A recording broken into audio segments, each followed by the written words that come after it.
క్రీస్తు పునరుత్థాన సందేశం మన జీవితం ద్వారా ప్రకటించాలి.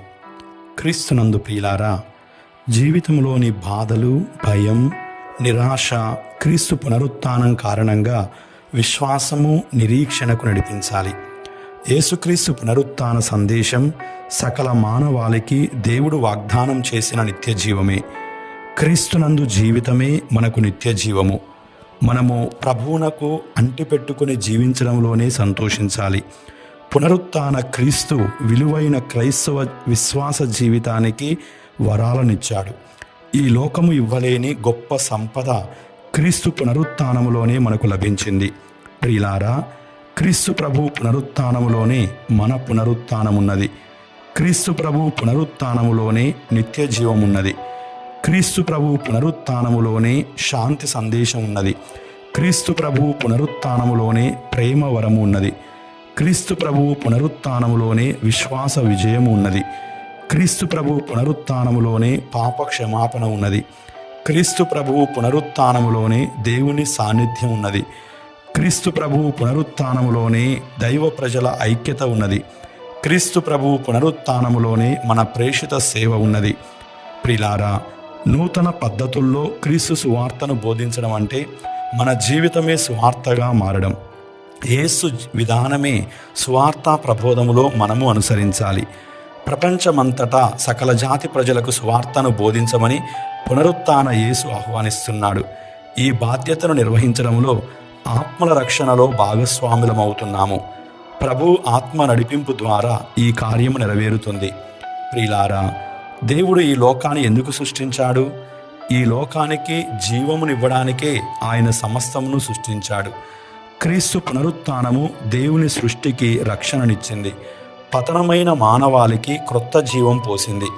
క్రీస్తు పునరుత్థానము క్రొత్త జీవిత మహోత్సవమే. ప్రియులారా, మరణ రహస్యము క్రీస్తు పునరుత్థానములో ఛేదించబడింది. పలుమార్లు మనము నేనెందుకు వ్యాధులతో బాధపడాలి, నిరుత్సాహముతో జీవించాలి, ఒంటరితనముతో బాధపడాలి, జీవితములో ఈ అసహనం ఎందుకు, మరణ భయముతో జీవించడం ఎంత భయంకరం, ఇలాంటి పరిస్థితులను, ప్రశ్నలను మనం వేసుకుంటాం. ప్రియులారా, వీటికి సమాధానం యేసుక్రీస్తు పునరుత్థానమే. ప్రభువు చూపిన జీవితంలోనే అన్ని ప్రశ్నలకు సమాధానం లభిస్తుంది. మానవ జీవిత ఉనికి క్రీస్తు పునరుత్థానంలోనే ఉన్నది. మన జీవిత పరమార్థం క్రీస్తు పునరుత్థానంలోనే ఉన్నది. ఈ శుభ సందేశాన్ని ప్రపంచమంతటా సకల మానవాళికి ప్రకటించాలి. ఈ శుభ సందేశమే మన హృదయాలలో రక్షణ ఆశాభావాన్ని నింపుతుంది. మనము ఎవరికి సొంతమో వారి వైపు మన మనస్సులను త్రిప్పుతుంది.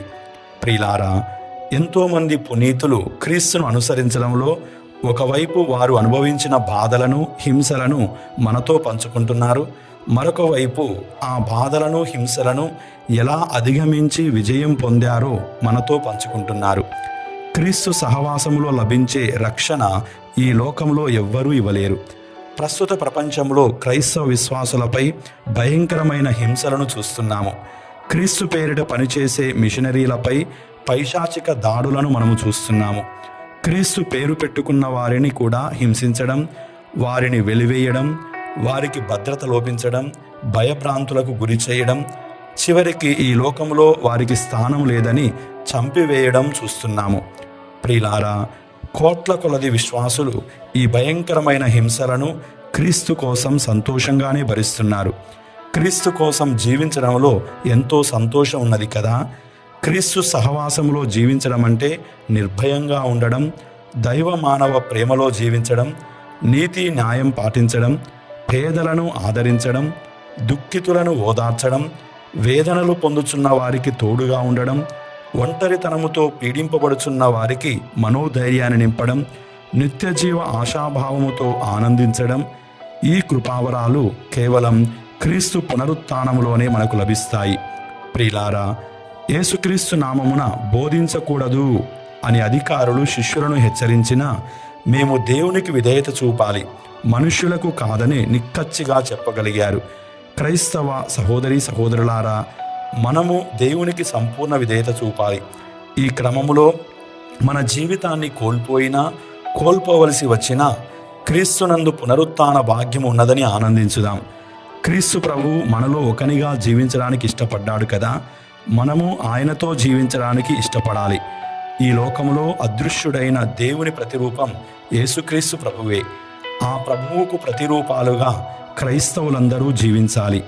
ఈ ఆధ్యాత్మిక ఆదేశమే ఆనాడు యేసు శిష్యులు పొందారు, వారి ద్వారా మనము పొందాము.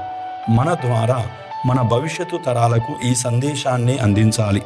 ప్రియులారా, నేటి దుఃఖము రేపటి సంతోషంగా మారుతుంది. ఈరోజు మరణము రేపటి పునరుత్థానమే. క్రైస్తవ విశ్వాసులముగా మన స్వరములను వినిపించాలి. నిత్య జీవ గీతాలాపన ఆలపించాలి. క్రీస్తునందు విజయాన్ని ఆస్వాదించాలి. క్రీస్తు పునరుత్థాన సందేశానికి మన జీవితమే సందేశంగా మారాలి. మన జీవితాలలోని సందేహాలను పునరుత్థాన క్రీస్తు సహాయముతో అధిగమించుదాం. క్రీస్తునందు విశ్వాసాన్ని పెంపొందించుకుందాం. మన జీవితాన్ని సాక్ష్యముగా మార్చుకుందాం. ప్రార్థించుదము. ఓ ప్రభువా, మీ పునరుత్థానమే మాకు రక్షణ వరం. పరలోక ద్వారాలు తెరిచి నిరాశతో ఉన్న మానవాళికి నూతన జీవితాన్ని అనుగ్రహించారు.